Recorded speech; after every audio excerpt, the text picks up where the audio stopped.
As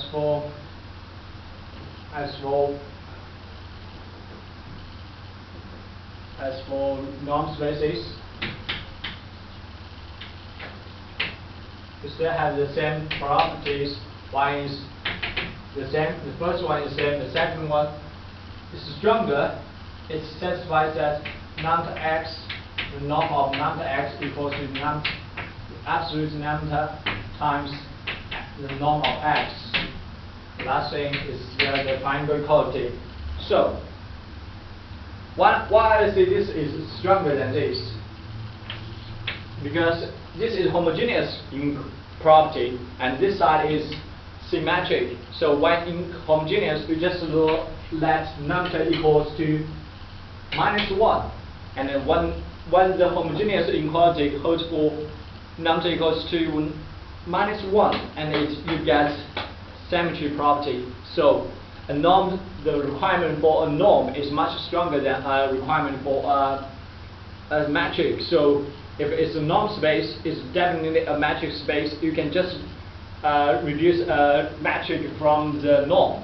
So basically, this is what I want you just pay attention to.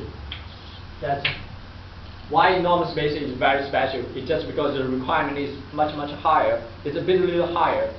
So this is the case, and it's easy to understand. I just briefly mentioned this.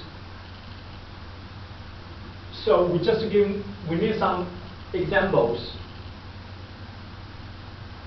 We need some examples about metric space and norms, and all the examples, the difference is just what exactly the metric is, what exactly is the norm is.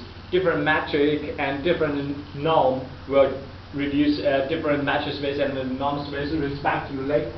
So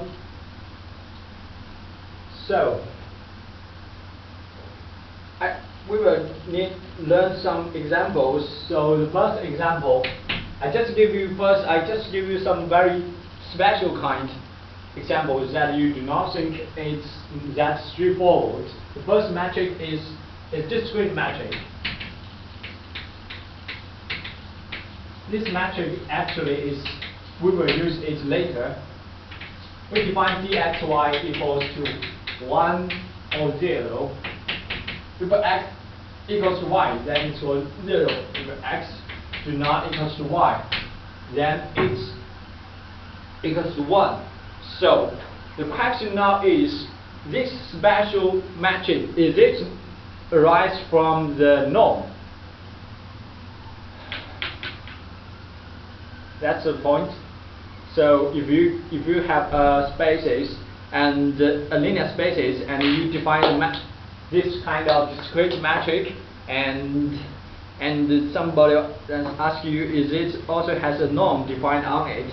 It's a triangle equality, and triangle equality, when you check it, sometimes you can just use a definition, and most time you will use a lot of famous inequalities, and we will just briefly introduce this later. And as for vector spaces, as for norm spaces, it's just a very special case of metric spaces.